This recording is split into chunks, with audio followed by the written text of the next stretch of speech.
The following is a conversation with Benjamin Netanyahu, Prime Minister of Israel, currently serving his sixth term in office. He's one of the most influential, powerful, and controversial men in the world, leading a right-wing coalition government at the center of one of the most intense and long-lasting conflicts and crises in human history. As we spoke, and as I speak now, large-scale protests are breaking out all over Israel over this government's proposed judicial reform that seeks to weaken the Supreme Court in a bold accumulation of power. Given the current intense political battles in Israel, our previous intention to speak for 3 hours was adjusted to 1 hour for the time being, but we agreed to speak again for much longer in the future. I will also interview people who harshly disagree with the words spoken in this conversation. I will speak with other world leaders, with religious leaders, with historians and activists, and with people who have lived and have suffered through the pain of war, destruction, and loss that stoke the fires of anger and hate in their heart. For this, I will travel anywhere, no matter how dangerous, if there's any chance it may help add to understanding and love in the world. I believe in the power of conversation to do just this, to remind us of our common humanity. I know I'm underqualified and underskilled for these conversations, so I will often fall short, and I will certainly get attacked, derided, and slandered. But I will always turn the other cheek and use these attacks to learn, to improve, and no matter what, never give in to cynicism. This life, this world of ours, is too beautiful not to keep trying to do some good in whatever way each of us know how. I love you all. And now, a quick few second mention of each sponsor. Check them out in the description. It's the best way to support this podcast. We got Numerai for the world's hardest data science tournament, BetterHelp for mental health, NetSuite for business management software, and Shopify for e-commerce. Choose wisely, my friends. Also, if you want to work with our amazing team, we're always hiring. Go to lexfriedman.com/hiring. And now, onto the full ad reads. As always, no ads in the middle. I try to make this interesting, but if you must skip them, please still check out the sponsors. I enjoy their stuff. Maybe you will too. This show is brought to you by Numerai, a hedge fund that uses machine learning to make investment decisions. It's basically a really difficult data set, a really difficult competitions with real world testing, with a test set with the highest of stakes. As I talk about in this conversation with Benjamin Netanyahu, he's a big believer in the power and the efficiency of the market. That's the cleanest signal you can get in the interaction of a very large number of people competing purely with good information. And to step into that world as a machine learning algorithm to see what you can do with past data and how to make predictions such that you can outperform other humans or other algorithms. That's super interesting. I'm just a big fan of real world data sets and large scale real world machine learning benchmarks, both as a way to learn of what works and what doesn't, and just the fun of competing. The fun of competition is a good catalyst for learning and taking steps on the long journey towards mastery. Head over to Numerai/Lex. That's NUMER.AI/Lex to sign up for a tournament and hone your machine learning skills. That's Numer.ai/Lex for a chance to play against me and win a share of the tournament's prize pool. This episode is also brought to you by BetterHelp, spelled HELP, help. In my early teenage years, when I first started reading the writings of Sigmund Freud and Carl Jung, I dreamed of becoming a psychotherapist, a psychiatrist, because I thought that is a way to explore the human mind. In some funny kind of way, the journey I took through computer science and the development of robots and machine learning systems, artificial intelligence systems, all of that took me to a podcast called Artificial Intelligence that was then renamed to just my name. And now I am finally doing psychotherapy on microphones with other people. But if you want to do the same kind of process and you don't want to start your own podcast, then maybe you want to sign up for BetterHelp because it's super easy to get started. It's affordable. It's accessible, discreet, all of that. Available worldwide, super easy. I'm a big believer in talk therapy, and so you should try out BetterHelp because it's the easiest way to try out and integrate talk therapy into your life. Check them out at betterhelp.com/Lex and save on your first month. That's betterhelp.com/Lex. This show is also brought to you by NetSuite, an all-in-one cloud business management system that manages all kinds of stuff, financials, human resources, inventory, e-commerce, all that kind of messy stuff that nobody really thinks about when they launch a company. I certainly don't think about when I'm thinking about launching a company. I'm thinking about big design decisions, big engineering decisions. I'm thinking about how to hire a team of amazing people, a team that is diverse in their background, in the way they see the world, in their approaches to problem solving, all of that. That's what excites me. All the messy stuff that's as essential, if not more, for running a business, I don't think about. That's why you should use the best tools for the job to at least help you out on that part.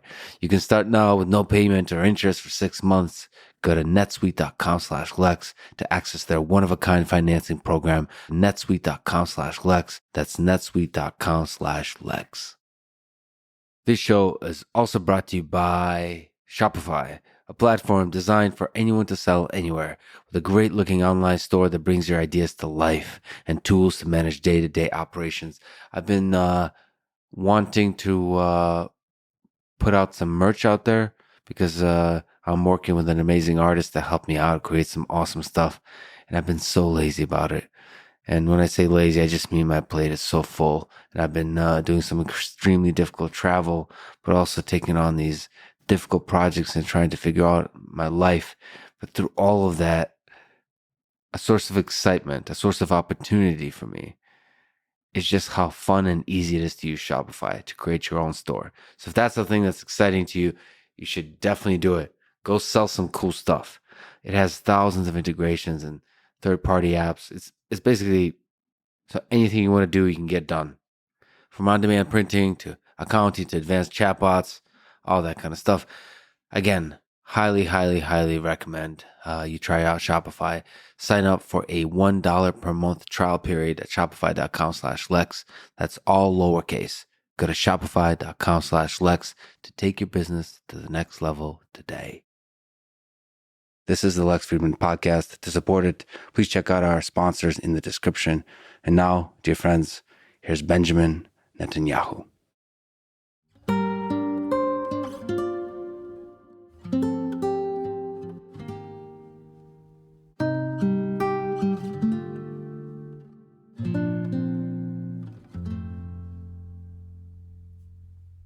You're loved by many people here in Israel and in the world, but you're also hated by many. In fact, I think you may be one of the most hated men in the world.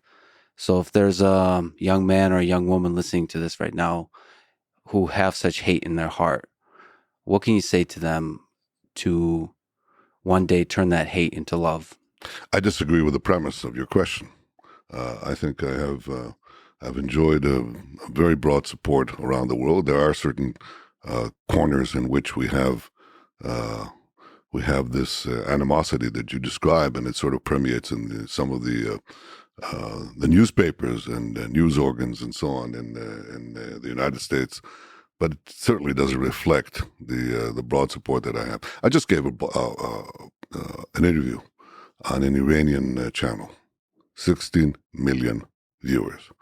I gave another one, just did a little video a few years ago, 25 million viewers from Iran. Certainly no hate there, I have to tell you. Not from the regime, okay? And when I go around the world, and I've been around the world, people want to hear what we have to say, what I have to say as a leader of Israel, whom they respect increasingly as a rising power in the world. So I disagree with that. And the most important thing that goes against what you said is the respect that we receive from the Arab world. And the fact that we've made 4 historic peace agreements with Arab countries, they made it with me. They didn't make it with anyone else. And I respect them and they respect me. And probably more to come. So I think the premise is wrong. That's all. Well, there's a lot of love, yes. A lot of leaders are collaborating, are Respect, I said, not love. Okay, respect. all right. Love, Well, yes, it's a love that. spectrum. But there is people who don't have good things to say about Israel, who do have hate in their heart for Israel. Yeah. And what can you say to those people?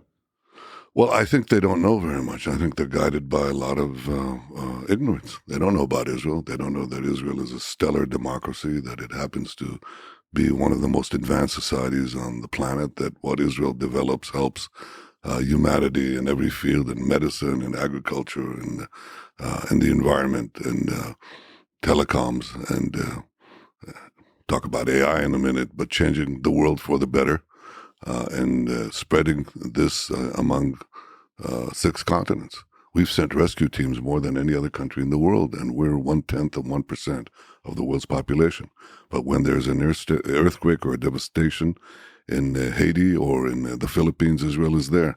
When there's an earthquake, a devastating earthquake in Turkey, Israel was there. When there's something in Nepal, Israel is there. And it's the second country. It's the second country after, in one case, India, or after, in another case, the United States. Israel is there. Tiny Israel is a benefactor to all of humanity. So you're a student of history. If I can just linger on that philosophical notion of hate, that part of human nature. If you look at World War II, what do you learn from human nature, from the rise of the Third Reich and the rise of somebody like Hitler and the hate that permeates that? Well, what I've learned is that you have to nip bad things in the bud. You have to, there's a Latin term that says obsta principi, stop bad things when they're small. And the deliberate hatred, the incitement of hatred against one community, its demonization, delegitimization that goes with it, is a very dangerous thing. And that happened in the case of the Jews. What started with the Jews soon spread to all of humanity. So what we've learned is that's what we should never, and I never, sit aside and say, oh, they're just threatening to destroy us. They won't do it. If somebody threatens to eliminate you, as Iran is doing today, and as Hitler did then, and people discounted it, well, if somebody threatens to annihilate us, take them seriously and act to prevent it early on. Don't let them have the means to do so, because that may be too late. So in those threats, underlying that hatred, how much of it is anti-Zionism and how much of it is anti-Semitism? I don't distinguish between the two. You can't say, well, I'm okay with Jews, but I just don't think there should be a Jewish state.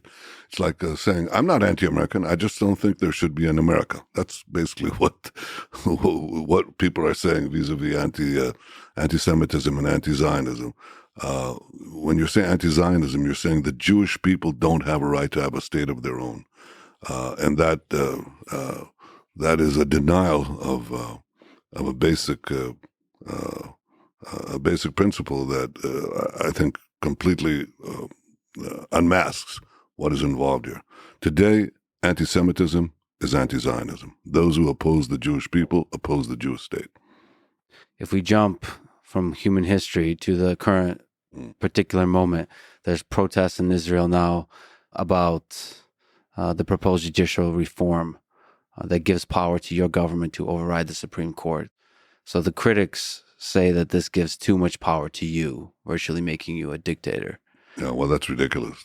The mere fact that you have so many demonstrations and protests, some dictatorship, huh?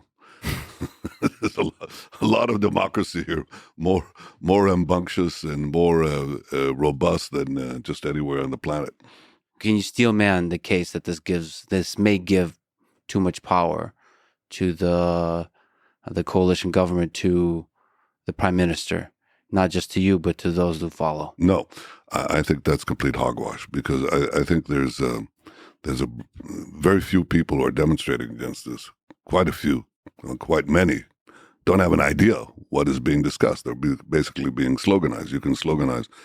You know something about not mass media right now, but the social network. You can basically feed deliberately with big data and big money. You can just feed slogans and get into people's minds.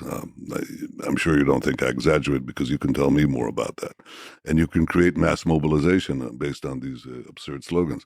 So here's where I come from and what we're doing, what we're trying to do, and what we've changed in what we're trying to do.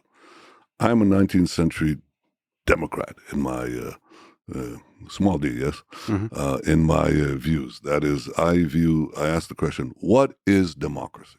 Okay. So democracy is the will of the majority and the protection of the rights of, they call it the rights of the minority, but I say the rights of the individual. Okay. So how do you balance the two? Okay. How do you get how do you avoid mobocracy? Okay. And how do you avoid dictatorship, the opposite side? The way you avoid it is something that was built essentially by British philosophers and French philosophers, but was encapsulated by the founding fathers of the United States. You create a balance between the three branches of government, okay? The legislative, the executive, and the judiciary. And this balance is what assures the balance between majority rights and individual rights. And you have to balance all of them. Okay. That balance was maintained in Israel in its first 50 years and was gradually overtaken and basically broken by the most activist judicial court on the planet. That's what happened here. And gradually over the last 2-3 decades, the court arrogated for itself the powers of the parliament and the executive. So we're trying to bring it back into line. Bringing it back into line into what is common in all parliamentary democracies and in the United States doesn't mean taking the pendulum from one side and bringing it to the other side. We want checks and balances, not unrivaled power. Just as we said, we want an independent judiciary, but not an all-powerful judiciary. That balance does not mean bringing it back into line, doesn't mean that you can have the parliament, our Knesset, override any decision that the Supreme Court does. So I pretty much early on said, after the judicial reform was introduced, get rid of the idea of a sweeping override clause that would have, with 61 votes, that's a majority of one, you can just nullify any Supreme Court decision. So let's move it back into the center. So that's gone. And most of the criticism on the judicial reform was based on an unlimited override clause, which I've said is simply not going to happen. People are discussing something that already for 6 months does not exist. The second point that we received criticism on was the structure of how do you choose Supreme Court judges? Okay, how do you choose them? And the critics of the reform are saying that the idea that elected officials should choose Supreme Court judges is the end of democracy. If that's the case, the United States is not a democracy. Neither is France, and neither are just about every democracy on the planet. So there is a view here that you can't have the sordid hands of elected officials involved in the choosing of judges. And in the Israeli system, the judicial activism went so far that effectively the sitting judges have an effective veto on choosing judges, which means that this is a self-selecting court that just perpetrates itself. And we want to correct that. Again, want to correct it in a balanced way. And that's basically what we're trying to do. So I think there's a lot of misinformation about that. We're trying to bring Israeli democracy to where it was in its first 50 years. And it was a stellar democracy. It still is. Israel is a democracy, will remain a democracy, a vibrant democracy. And believe me, the fact that people are arguing and demonstrating in the streets and protesting is just is the best proof of that. And that's how it'll remain.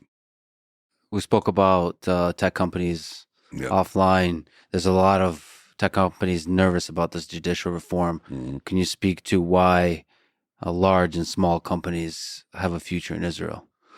Because Israel is a free market economy, I had something to do with that. I introduced dozens and dozens of free market reforms that made Israel move from $17,000 per capita income to, within a very short time, to $54,000. That's nominal GDP per capita, according to the IMF. And we've overtaken in that Japan, France, Britain, Germany. And how did that happen? Because we unleashed the genius that we have and the initiative and the entrepreneurship that is latent in our population. And to do that, we had to create free markets. So we created that. So Israel has one of the most vibrant free market economies in the world. And the second thing we have is a permanent investment in conceptual products, because we have a permanent investment in the military, in our security services, creating basically knowledge workers who then become knowledge entrepreneurs. And so we create this structure. And that's not going to go away. There's been a decline in investments in high tech globally. I think that's driven by many factors, but the most important one is the interest rate, which I think it'll fluctuate up and down. But Israel will remain a very attractive country because it produces so many knowledge workers in a knowledge-based economy. And it's changing so rapidly. The world is changing. You're looking for the places that have innovation. The future belongs to those who innovate. Israel is the preeminent innovation nation. It has few competitors. And if we would say, all right, where do you have this close cross-disciplinary fermentation of various skills and areas, I would say it's in Israel. And I'll tell you why. We used to be just telecoms because people went out of the military intelligence, RNSA.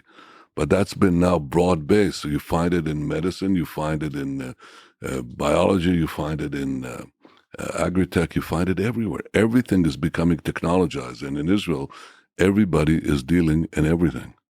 And that's a potent reservoir of talent that the world is not going to pass up, and in fact, is coming to us. We just had NVIDIA coming here, and they decided to build a supercomputer in Israel. Wonder why? We've had Intel coming here and deciding now to invest $25 billion just now in a new plant in Israel. I wonder why. I don't wonder why. They know why. Because the talent is here and the freedom is here. Then it'll remain so. So you had a conversation about AI with Sam Altman of OpenAI and with Elon Musk. Yeah. What was the content of that conversation? What's your vision for sort of this very highest of tech, which is artificial intelligence? Well, first of all, I have a high regard for the people I talk to, okay? And I understand that they understand things I don't understand, and I don't pretend to understand everything, but I do understand one thing. I understand that AI is developing at a geometric rate. And mostly in political life and in life in general, people don't have an intuitive grasp of geometric growth. You understand things basically in linear increments. And the idea that you're coming up a ski slope is very foreign to people. So they don't understand it, and they're naturally also sort of taken aback by it, because what do you do? Okay, so I think there's several conclusions from my conversations with them and from my other observations that I've been talking about for many years. I'm talking about the need to do this. Well, the first thing is this. There is no possibility of not entering AI with full force. Secondly, there is a need for regulation. Third, it's not clear there will be global regulation. Fourth, it's not clear where it ends up. I certainly cannot say that. Now, you might say, does it come to control us? Okay, that's a question. Does it come to control us? I don't know the answer to that. I think that as one observation that I had from these conversations is, if it does come to control us, that's probably the only chance of having universal regulation, because I don't see anyone deciding to avoid the race and cooperate unless you have that threat. Doesn't mean you can't regulate AI within countries, even without that understanding. But it does mean that there's a limit to regulation because every country will want to make sure that it's not doesn't give up competitive advantage if there is no universal regulation. I think that right now, just as 10 years ago, I read a novel. I don't read novels, but I was forced to read one by a scientific advisor. I read history. I read about economics. I read about technology. I just don't read novels. Okay. On this, I'm follow Churchill. He said, fact is better than fiction. Well, this fiction would become fact. And it was a book, it was a novel about a Chinese-American future cyber war. Mm-hmm. And I read the book in one sitting, called in a team of experts, and I said, all right, let's turn Israel into one of the world's 5 cyber powers, and let's do it very quickly. And we did, actually. We did exactly that. I think AI is bigger than that and related to that because it'll affect, well, cyber affects everything, but AI will affect it even more fundamentally. And the joining of the two could be very powerful. So I think in Israel, we have to do it anyway for security reasons, and we're doing it. But I think, what about our databases that are already very robust on the medical records of 98% of our population? Why don't we stick a genetic database on that? Why don't we do other things that could bring magical, what are seemingly magical cures and drugs and medical instruments for that? That's one possibility. We have it in, as I said, in every single field. The conclusion is this. We have to move on AI. We are moving on AI just as we moved on cyber, and I think Israel will be one of the leading AI powers in the world. The questions I don't have an answer to is, where does it go? How much does it chew up on jobs?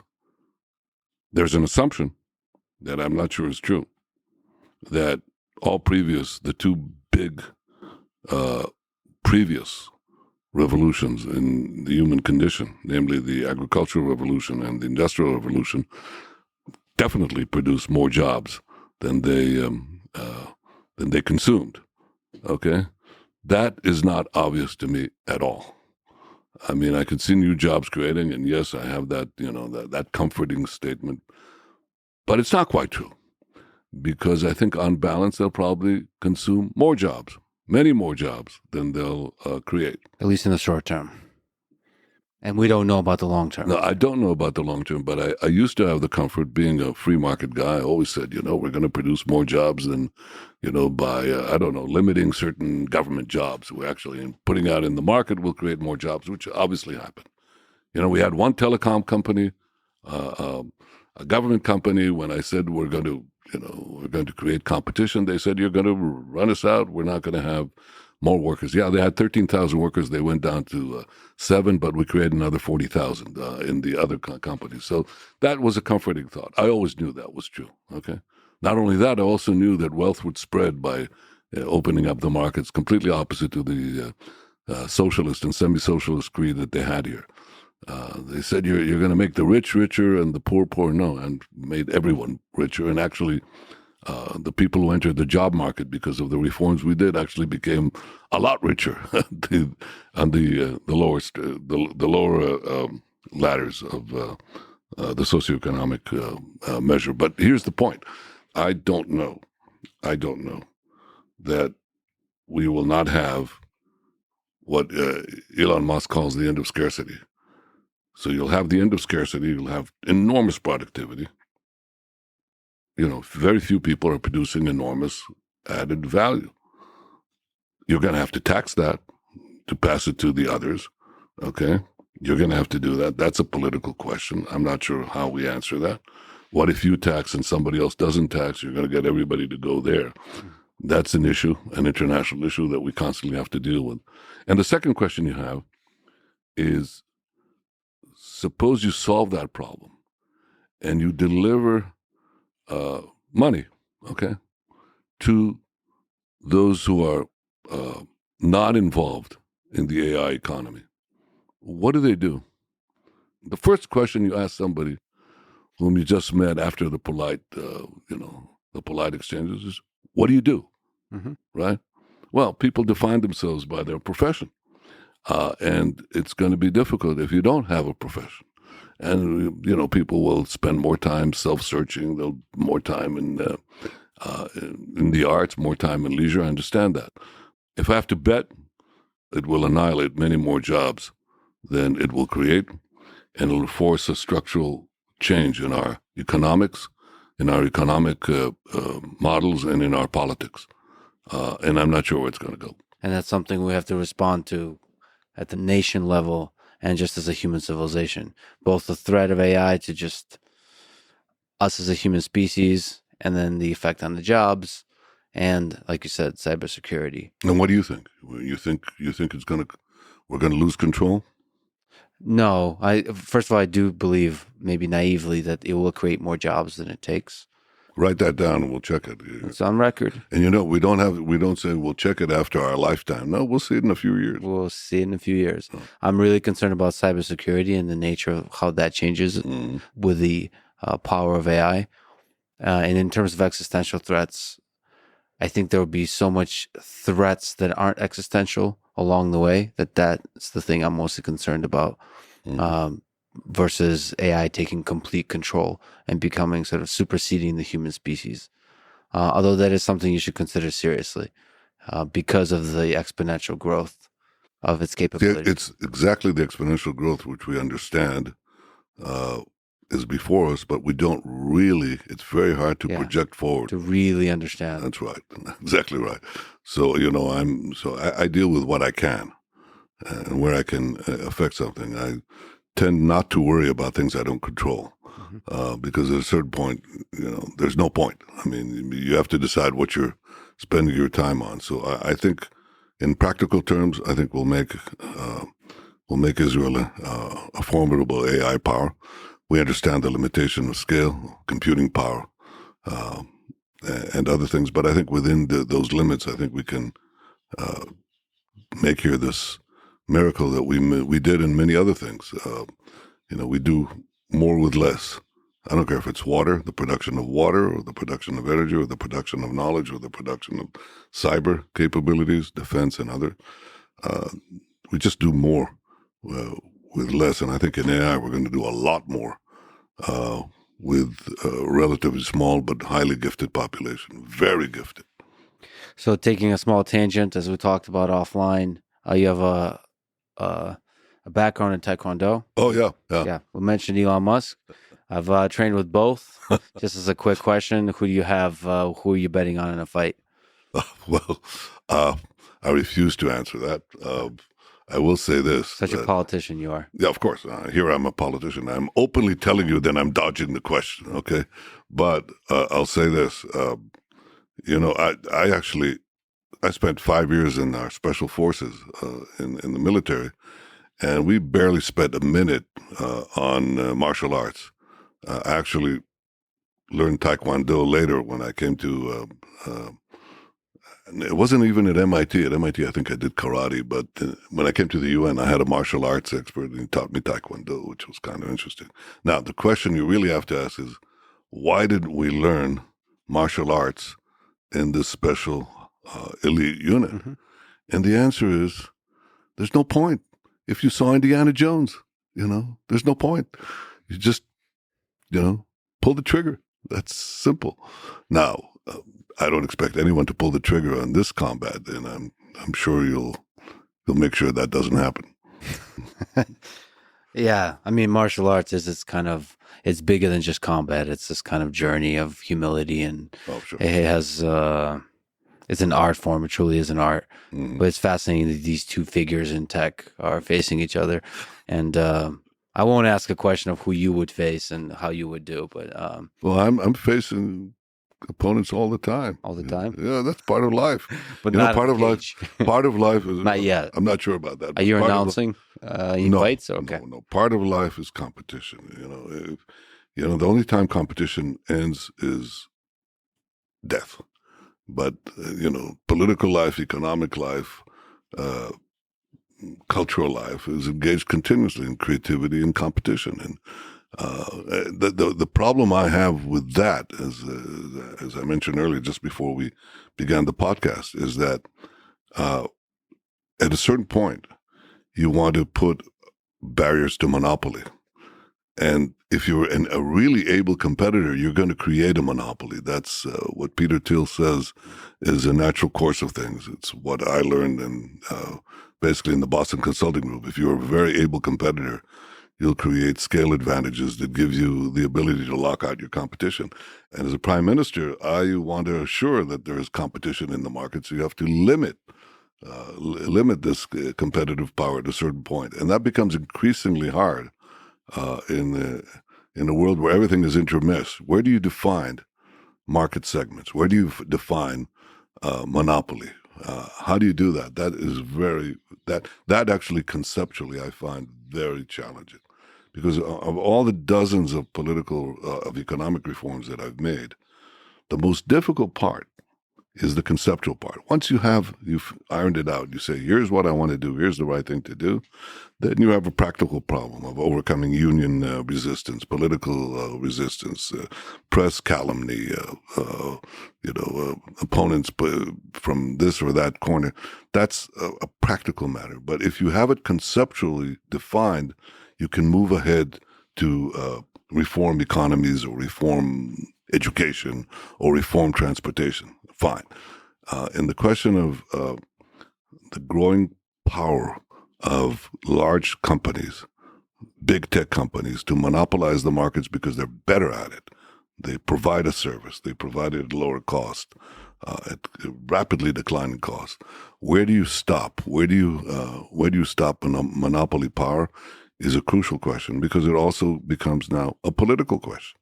If you amass enormous amount of economic power, which is information power, that also monopolizes the political process, which creates these are real questions that are not obvious. I don't have an obvious answer because, as I said, as a 19th century Democrat, these are questions of the 21st century, which people should begin to think. Do you have a solution to that?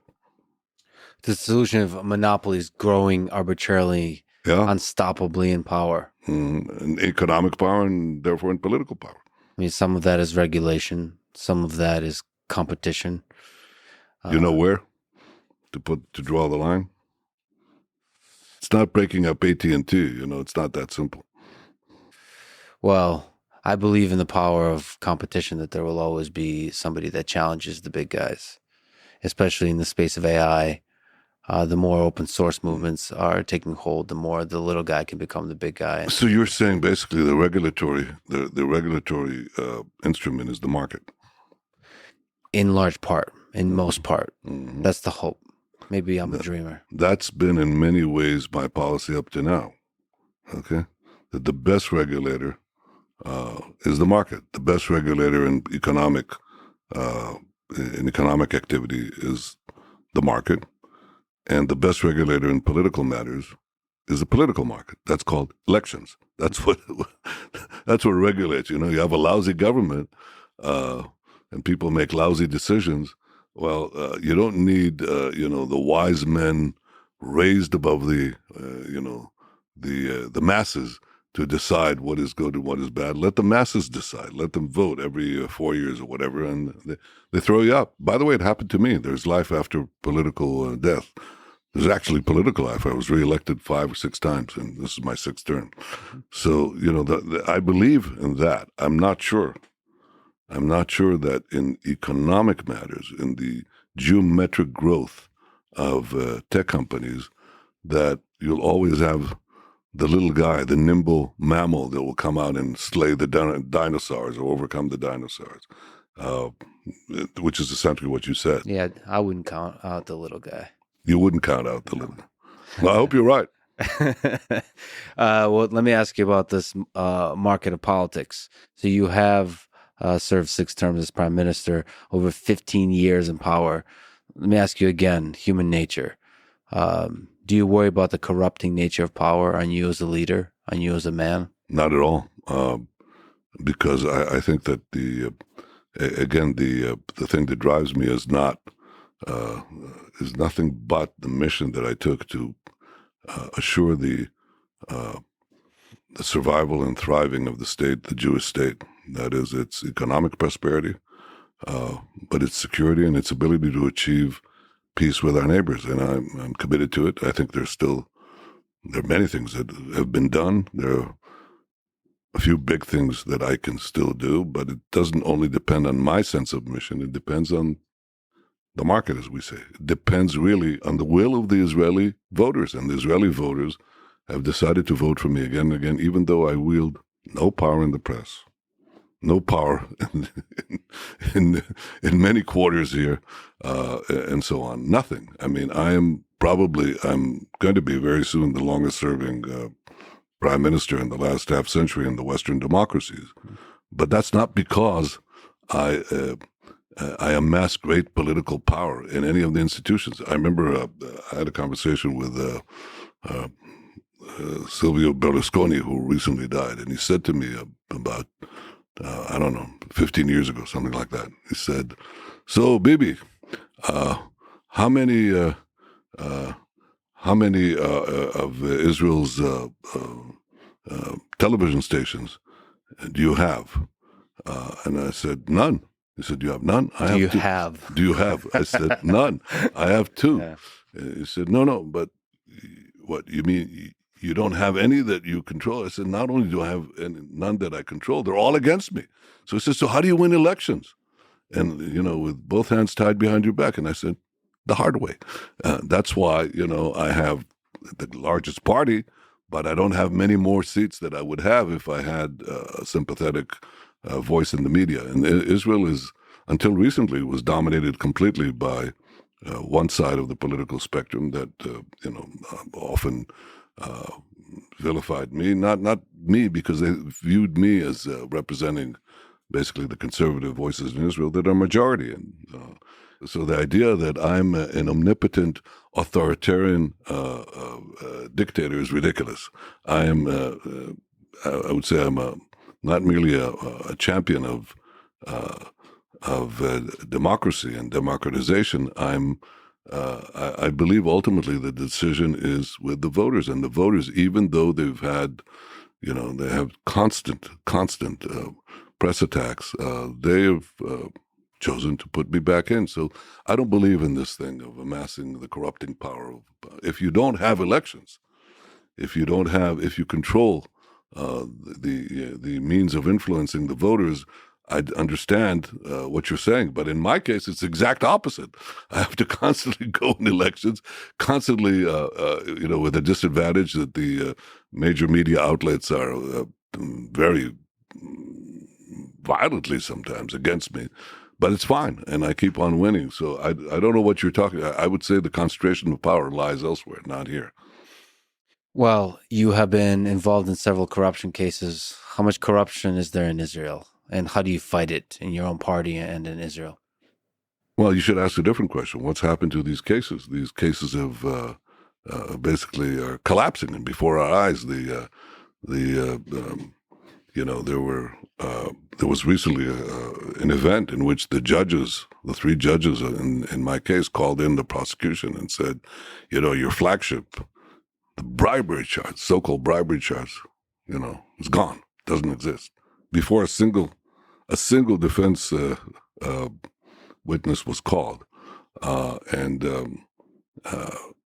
it sort of tells you that this thing is evaporating. It's quite astounding. Even that, I have to say, was covered even by the mainstream press in Israel, because it's such an earthquake. So, a lot of these charges are not a lot. These charges will prove to be nothing. I always said, listen, I stand before the legal process. I don't claim that I'm exempt from it in any way. On the contrary, I think the truth will come out, and it's coming out. We see that not only that, but with other things. So I think it's kind of instructive that, no politician has been more vilified. None has been put to such what is it? About $250 million shekels were used to scrutinize me, scour my bank accounts, sending people to the Philippines, into Mexico, into Europe, into America, and looking at everybody using spyware, the most advanced spyware on the planet, against my associates, blackmailing witnesses, telling them, think about your family, think about your wife, you better tell us what you want. All that is coming out in the trial. So I would say that most people now are not asking, are no longer asking, including my opponents. It's sort of trickling in as the stuff comes out. People are not saying, what did Netanyahu do? Because he apparently did nothing. What was done to him is something that people ask. What was done to him? What was done to our democracy? What was done in the attempt to put down somebody who keeps winning elections despite the handicaps that I described? Maybe we can nail him by framing him. And the one thing I can say about this court trial is that things are coming out, and that's very good. Just objective things are coming out, changing the picture. So I would say the attempt to brand me as corrupt is falling on its face. But the thing that is being uncovered in the trial, such as the use of spyware on a politician's surroundings to try to shake them down in investigations, put them in flea-ridden cells for 21 days, invite their 84-year-old mother to investigations without cause, bringing in their mistresses in the corridor, shaking them down. That's what people are asking.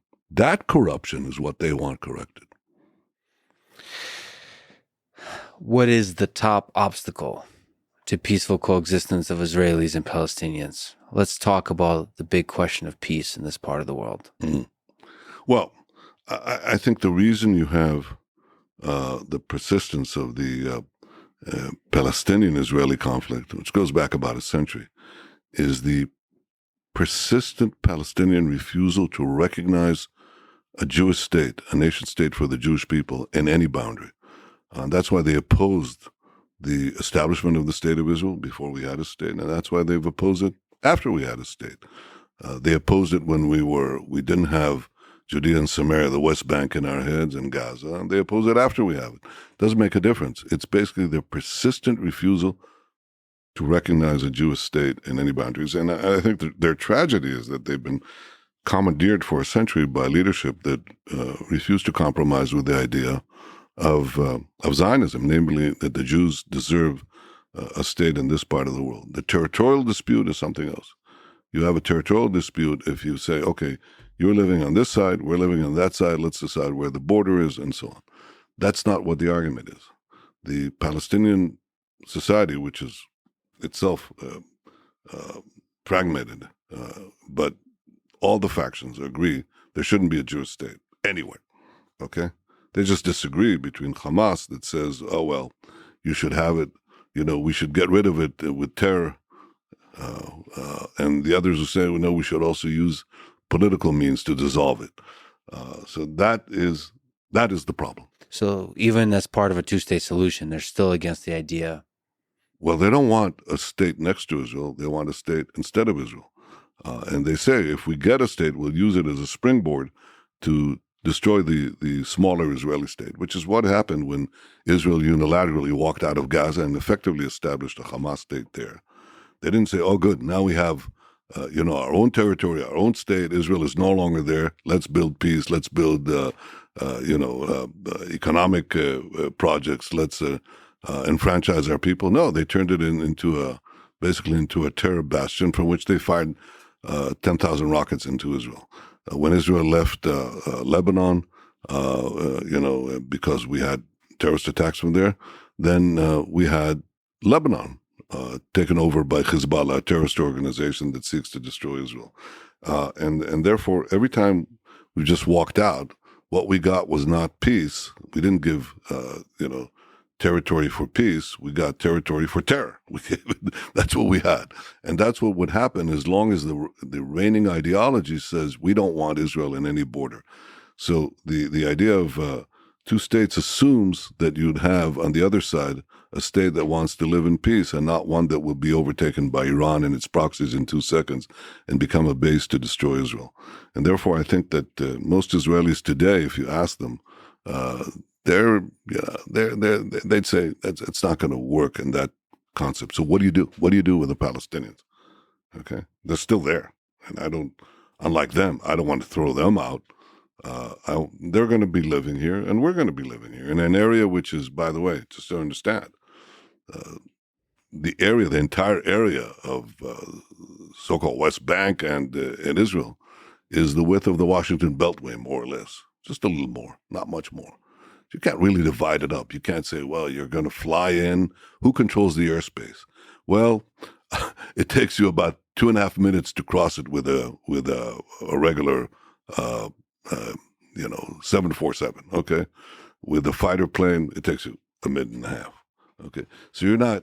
How are you going to divide the airspace? Well, you're not going to divide it. Israel is going to control that airspace and the electromagnetic space, and so on. So security has to be in the hands of Israel. My view of how you solve this problem is a simple principle. The Palestinians should have all the powers to govern themselves and none of the powers to threaten Israel, which basically means that the responsibility for overall security remains with Israel. And from a practical point of view, we've seen that every time that Israel leaves a territory and takes its security forces out of an area, it immediately is overtaken by Hamas or Hezbollah or jihadists who basically are committed to the destruction of Israel and also bring misery to the Palestinians or Arab subjects. So I think that that principle is less than perfect sovereignty because you're taking a certain amount of powers, sovereign powers, especially security, away. But I think it's the only practical solution. So people say, but it's not a perfect state. I said, okay, call it what you will. Call it, I don't know, limited sovereignty, call it autonomy plus, call it whatever you want to call it. But that's the reality. And right now, if you ask Israelis across the political spectrum, except the very hard left, most Israelis agree with that. They don't really debate it. So a two-state solution where Israel controls the security of the entire region. We don't call it quite that. I mean, there are different names, but the idea is, yes, Israel controls security in it's the entire area. It's this tiny area between the Jordan River and the sea. I mean, it's like, you can walk it in not one afternoon. If you're really fit, you can do it in a day. Less than a day. I did. So the expansion of settlements in the West Bank has been a top priority for this new government. Many harshly criticize this as contributing to escalating the Israel-Palestine tensions. Yeah, well, can you understand that perspective that this expansion of settlements is not good for this two-state solution? Yeah, I can understand what they're saying, and they don't understand why they're wrong. First, most Israelis who live in Judea, Samaria, live in urban blocks, and that accounts for about 90% of the population. Okay, and everybody recognizes that those urban blocks are going to be part of Israel in any future arrangement.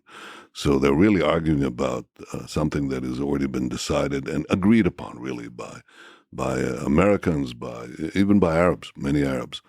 They don't think that Israel is going to dismantle these blocks. You look outside the window here, and within about a mile from here, is you have Jerusalem. Half of Jerusalem grew naturally beyond the old 1967 border. So you're not going to dismantle half of Jerusalem. That's not going to happen. And most people don't expect that. Then you have the other 10% scattered in tiny, in small communities. And people say, well, you're going to have to take them out. Why? Remember that in pre-1967 Israel, we have over 1.5 million Arabs here. We don't say, Israel has to be ethnically cleansed from Arabs from its Arab citizens in order to have peace. Of course not. Jews can live among Arabs and Arabs can live among Jews.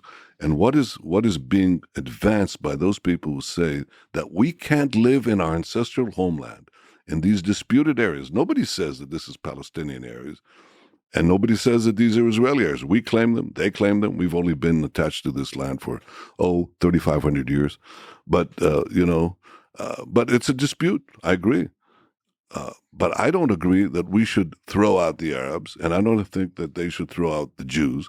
And if somebody said to you, the only way we're going to have peace with Israel is to have an ethnically cleansed Palestinian entity, that's outrageous. If you said the only way You shouldn't have Jews living in, I don't know, in suburbs of London or New York and so on. I don't think that will play too well. The world is actually advancing a solution that says that Jews cannot live among Arabs and Arabs cannot live among Jews. I don't think that's the right way to do it. And I think there's a solution out there, but I don't think we're going to get to it, which is less than perfect sovereignty, which involves Israeli security maintained for the entire territory by Israel, which involves not rooting out anybody, not kicking out, uprooting Arabs or Palestinians. They're going to live in enclaves in sovereign Israel, and we're going to live probably in enclaves there, probably through transportational continuity as opposed to territorial continuity. That is, for example, you can have tunnels and overpasses and so on that connect the various communities. And we're doing that right now. And it actually works. I think there is a solution to this. It's not the perfect world that people think of, because that model, I think, doesn't apply here. If it applies elsewhere, it's a question. I don't think so. But I think there's one other thing, and that's the main thing that I've been involved in. People said, if you don't solve the Palestinian problem, you're not going to get to the Arab world. You're not going to have peace with the Arab world. Remember, the Palestinians are about 2% of the Arab world. And the other 98%, you're not going to make peace with them. And that's our goal. And for a long time, people accepted that. After the initial peace treaties with Egypt, with Prime Minister Begin of the Likud and President Sadat of Egypt, and then with Jordan, between Prime Minister Rabin and King Hussein, for a quarter of a century, we didn't have any more peace treaties because people said, you got to go through the Palestinians. And the Palestinians, they don't want a solution of the kind that I described, or any kind except the one that involved the dissolution of the state of Israel. So we could wait another half century. And I said, no. I don't think that we should accept the premise that we have to wait for the Palestinians, because we'll have to wait forever. So I decided to do it differently. I decided to go directly to the Arab capitals and to make the historic Abraham Accords and essentially reversing the equation, not a peace process that goes inside out, but outside in. And we went directly to these countries and forged these breakthrough peace accords with the United Arab Emirates, with Bahrain, with Morocco, and with Sudan. And we're now trying to expand that in a quantum leap with Saudi Arabia. What does it take to do that with Saudi Arabia, with the Saudi Crown Prince Mohammed bin Salman? I'm a student of history, and I read a lot of history, and I read that, in the Versailles discussions after World War I, President Woodrow Wilson said, I believe in open covenants openly arrived at. I have my correction. I believed in open covenants secretly arrived at. So we're not going to advance a Saudi-Israeli peace by having it publicly discussed. And in any case, it's a decision of the Saudis if they want to do it. But there's obviously a mutual interest. So here's my view. If we try to wait for the 2% in order to get to the 98%, we're going to fail, and we have failed. If we go to the 98%, we have a much greater chance of persuading the 2%. You know why? Because the 2%, the Palestinian hope to vanquish the state of Israel and not make peace with it, is based, among other things, on the assumption that eventually the 98%, the rest of the Arab world, will kick in and destroy the Jewish state, help them dissolve or destroy the Jewish state. When that hope is taken away, then you begin to have a turn to the realistic solutions of coexistence. By the way, they'll require compromise on the Israeli side too, and I'm perfectly cognizant of that and willing to do that. But I think a realistic compromise will be struck much more readily when the conflict between Israel and the Arab states, the Arab world, is effectively solved. And I think we're on that path. It was a conceptual change, just like, I've been involved in a few. I told you the conceptual battle is always the most difficult one. And, I had to fight this battle to convert a semi-socialist state into a free market capitalist state. And I have to say that most people today recognize the power of competition and the benefits of free markets. So we also had to fight this battle that said you have to go through the Palestinian Strait, Strait, to get to the other places. There's no way to avoid this. You have to go through this impassable pass. And I think that now people are recognizing that we'll go around it and probably circle back. And that, I think, actually gives hope not only to have an Arab-Israeli peace, but circling back an Israeli-Palestinian peace. And obviously, this is not something that you find in the sound bites and so on, but in the popular discussion of the press. But that idea is permeating, and I think it's the right idea because I think it's the only one that will work. So expanding the circle of peace, just to linger on that, requires what? Secretly talking man to man, human to human, to leaders of other nations. And theoretically, you're right. Theoretically. Okay. Well, let me ask you another theoretical question. On this circle of peace, as a student of history, looking at the ideas of war and peace, what do you think can achieve peace in the war in Ukraine? Looking at another part of the world, if you consider the fight for peace in this part of the world, how can you apply that to that other part of the world between Russia and Ukraine now? I think it's one of the savage horrors of history and one of the great tragedies that is occurring. And let me say in advance that if I have any opportunity to use my contacts to help bring about an end to this tragedy, I'll do so. I know both leaders, but I don't just jump in and assume. If there's be a desire at a certain point, because the conditions have created the possibility of helping stop this carnage, then I'll do it. And that's why I choose my words carefully, because I think that may be the best thing that I could do. Look, I think what you see in Ukraine is what happens if you have territorial designs on a territory by a country that has nuclear weapons. And that, to me, you see the change in the equation. Now, I think that people are loath to use nuclear weapons, and I'm not sure that I would think that the Russian side would use them with happy abandon. I don't think that's the question. But you see how the whole configuration changes when that happens. So you have to be very careful on how you resolve this conflict so it doesn't go off the rails, so to speak. That's, by the way, the corollary is here. We don't want Iran, which is an aggressive force with just aggressive ideology of dominating first the Muslim world and then eliminating Israel and then becoming a global force. Having nuclear weapons, it's totally different when they don't have it than when they do have it. And that's why one of my main goals has been to prevent Iran from having the means of mass destruction, which will be used, atomic bombs, which they openly say will be used against us. And you can understand that. How to bring about an end to Ukraine? I have my ideas. I don't think it's worthwhile discussing them now, because they might be required later on.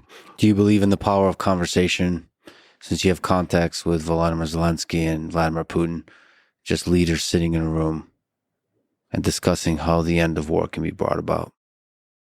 I think it's a combination of that, but I think it's the question of interests and whether you have to get both sides to a point where they think that conversation will lead to something useful. I don't think they're there right now. What part of this is just basic human ego, stubbornness, all of this between leaders, which is why I bring up the power of conversation, of sitting in a room, realizing we're human beings, and then there's a history that connects Ukraine and Russia. Yeah, I don't think they're in a position to enter a room right now, realistically. I mean, you can posit that it would be good if that could happen, but entering the room is sometimes more complicated than what happens in the room. And there's a lot of, pre-negotiation on the negotiation. Then you negotiate endlessly on the negotiation. They're not even there. It took a lot of work for you to get a handshake in the past. It's an interesting question. How did the peace, the Abraham Accords, how did that begin? We had decades, 70 years or 65 years where these people, would not meet openly or even secretly with an Israeli leader. Yeah, we had the Mossad making contacts with them all the time and so on. But how did we break the ice to the top level of leadership? Well, we broke the ice because I took a very strong stance against Iran. And the Gulf states understood that Iran is a formidable danger to them. So we had a common interest. And the second thing is that because of the economic reforms that we had produced in Israel, Israel became a technological powerhouse. And that could help their nations, not only in terms of anything, of just bettering the life of their peoples. And the combination of the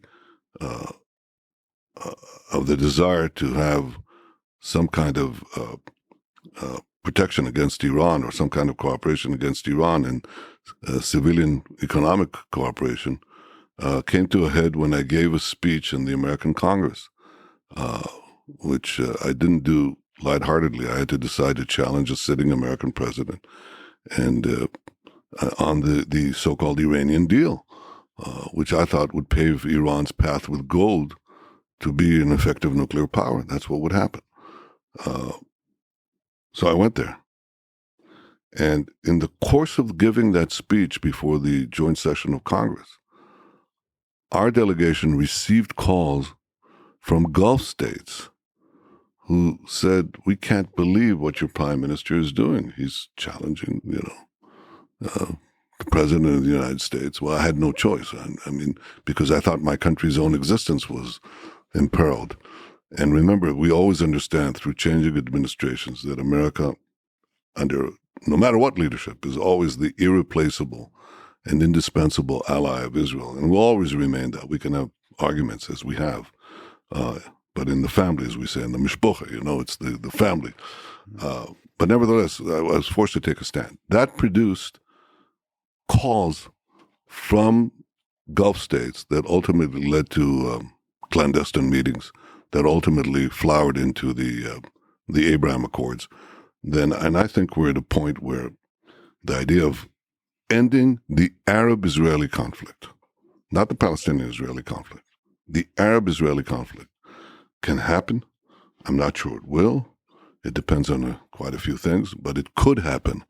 And if it happens, it might open up the ending of the Israeli-Islamic conflict. Remember, the Arab world is a small part. It's an important part, but there are large Islamic populations, and it could bring about an end to an historic enmity between Islam and Judaism. It could be a great thing. So I'm looking at this larger thing now. You can be hobbled by saying, well, you've had this, this hiccup in Gaza, or this or that thing happening in the Palestinians. I don't. It's important for us because we want security, but I think the larger question is: can we break out into a much wider peace, and ultimately come back and make the peace between Israel and the Palestinians, rather than waiting to solve that and never getting to to paint on the larger canvas. I want to paint on the larger canvas and come back to the Palestinian-Israeli conflict. As you write about in your book, what have you learned about life from your father? My father was a great historian, and he taught me several things. He said that the first condition for a living organism is to identify danger in time, because if you don't, you could be devoured, you could be destroyed very quickly, and that's the nature of human conflict. In fact, for the Jewish people, we didn't.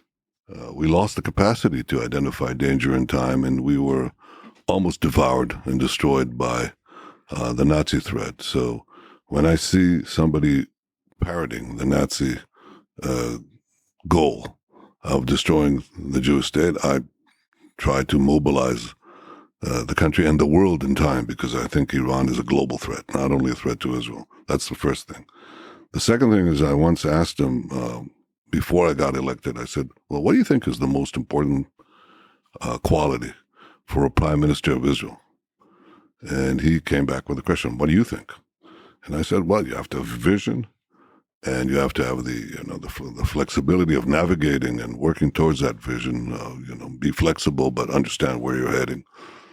And he said, well, you need that for anything. You need it for, if you're a university president, or if you're a leader of a corporation, or anything.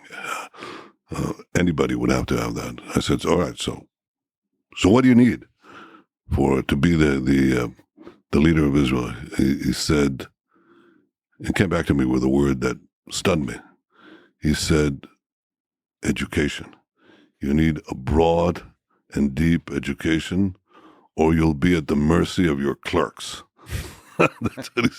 or the press, or whatever. You have to be able to do that. Now, as I spend time in government, being reelected,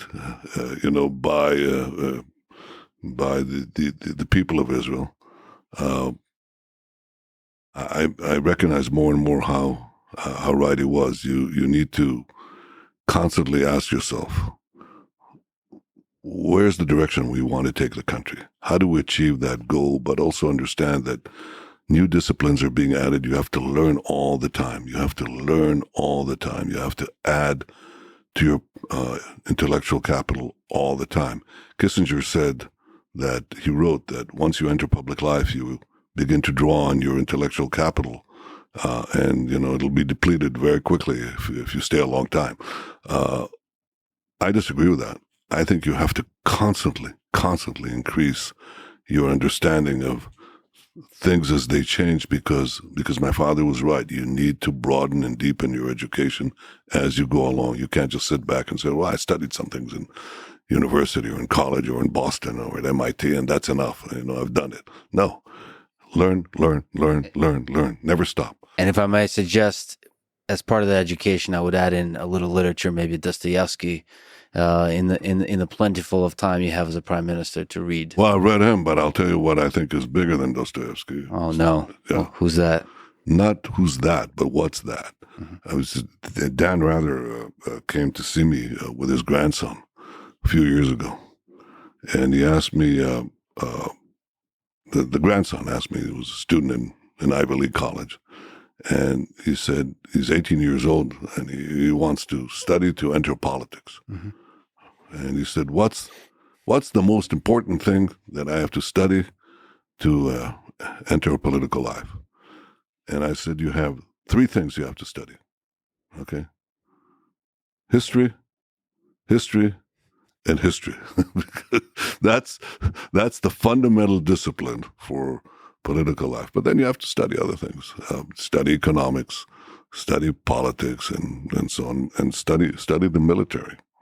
I had an advantage because I spent some years there, so I learned a lot of that. But I had to acquire the other disciplines, and you never acquire enough. So read. And by the way, if I have to choose, I read history, and history. Good works of history, not lousy books. Last question. You've talked about a survival of a nation. Mm-hmm. You yourself are a mortal being. Do you contemplate your mortality? Do you contemplate your death? Are you afraid of death? Aren't you? Yes. Who's not?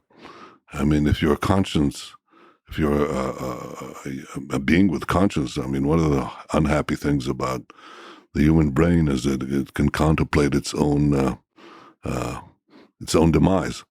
And so we all make our compromises with this. But I think the question is, what lives on?